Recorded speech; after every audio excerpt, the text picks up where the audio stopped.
So I really didn't want to come on live today. I'm feeling quite insular. I'm feeling quite like I don't want to be connecting with a lot of people. But I'm here because I have a story that I want to share. And I think that putting my discomfort to the side so I can share this story with you, hey Annabelle, is important. So here I am, live when I don't want to be, because we're all in this together. We're all learning how to work with these big emotions that we all feel, especially our children, learning that so we can model that to our children. Hey everyone. So I'm here and I'm going to share a story with you. Hi from Australia. Hello. So this is a story that I shared with a 15-year-old student who I'm working with. And she has anxiety. You know, this is nothing new. We know that many of our children and young people are experiencing this big feeling that we hold in our body. And she's been experiencing anxiety for a few years now. And so one of the key things to working with anxiety is being able to sit with that feeling rather than allowing the stories that that feeling creates to take over and overwhelm us and overthink and push us towards the future and believe what those stories are telling us. So when we come back to the body and we sit with the feeling and we acknowledge it and we place it and we name it and we understand it, then all of the stories quiet, they get quieter and actually can even disappear. So in this work that I'm doing with my young student, my 15-year-old student, a lot of it involves sensing into our sensations, because if we can sense into our sensations, if we can sense into what's happening in the body, then sometimes we can notice that big feeling that's coming up before it takes over. And so I was explaining this to her because, like many of us, she's finding it challenging to notice what's happening in her body.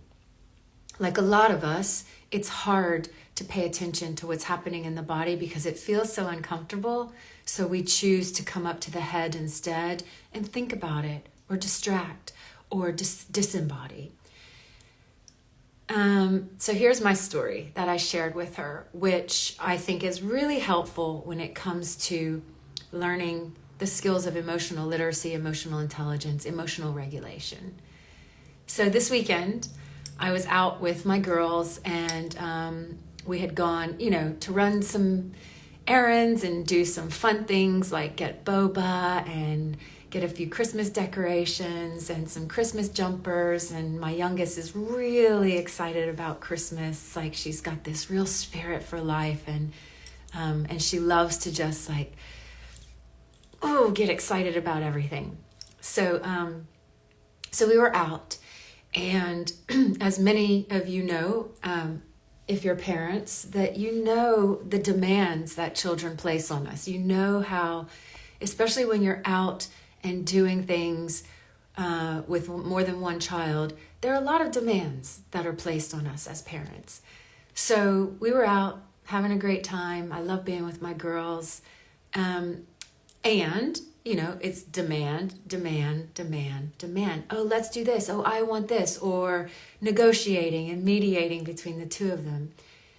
And so you feel over an extended period of time that your ability, your capacity to stay grounded, stay centered, and stay regulated might get harder because of all of the demands and all of the chaos and the noise that's always around us.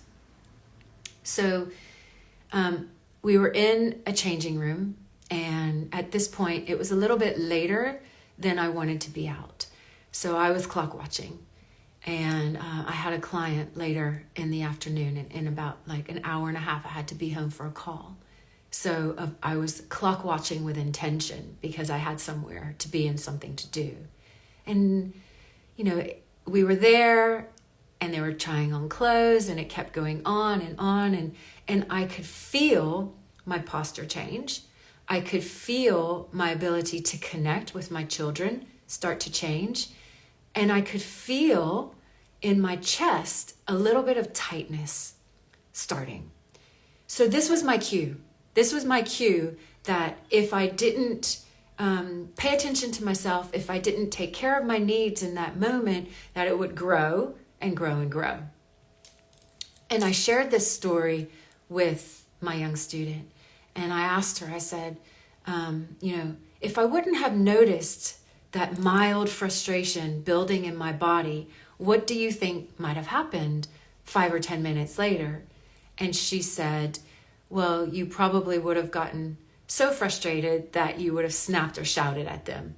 And she's probably right, because that's what happens when we aren't able to recognize what's happening in the body. We all have these warning signs called sensations that start to rise up to give us a cue that we're being triggered or we're being activated or something is uncomfortable. A need of ours isn't being met. So because I have been doing, this stuff for years, I'm able to notice that cue of frustration coming in before it grows so big that I have to release it. And I acknowledge that. I acknowledge that in myself. And more importantly, I acknowledged it to my children. And in acknowledging that, I was modeling to them what it is to feel emotions in the body, to feel what's happening when a need isn't being met or you are needing something to help you access that grounded center state again. So I acknowledged it to my girls and I said, mommy's starting to feel a little bit frustrated because this is taking a little bit longer than I thought. And I need to get home for this call. And I could feel it here in my chest. So I'm going to do a few deep breaths. And my youngest came over and she was rubbing my arm as I was inhaling and sighing out. So I'm taking care of myself because I noticed that my frustration was building, and I'm modeling to my children healthy ways of managing emotions, of regulating emotions. And this is a practice because there's actually a specific part of our brain that recognizes our feelings and our moods. And if we're not working that brain, if we're not doing practices or exercises to kind of build the capacity of the brain to do its job, then it might not be able to do it as well. And then we'll be pushed and pushed and pushed through the demands of life, through the demands of our partner, through the demands of our children, our colleagues, whatever, to a point where we react when we don't want to react. Like, no one wants to be activated or triggered to the point that their reaction is out of their control. Everyone wants to be able to notice what's happening and make a meaningful response in all relationships. So we work with this part of the brain to notice sensations happening in our body. So when we're under pressure, when we're in those squeezed moments, we can recognize the cues before it becomes reactive. And we can honor those sensations that are happening in the body and take care of our needs. So we can then create meaningful relationships with the people we're in. And that, first of all, starts with us. You're welcome, Annabelle. Thank you for being here. So this is what we're working on with my young student, my 15-year-old student. And I'm giving her practices so she can start to notice what's happening in her body. Because it's hard to do that. And I'm also giving her language to use, so she has descriptive words like tightness or tension or clamminess or sweaty, or, there's like 50 words, descriptive words that I use to help people develop this language, this emotional language of what's happening in the body. And storytelling is always the most meaningful way to help people understand things, because humans need to make meaning out of things. We are, I heard someone say recently, which I loved, we are meaning-making machines. And that's so true. We're storytellers, and stories connect us. So that's my story that I shared with her, and that's my story that I'm sharing with you.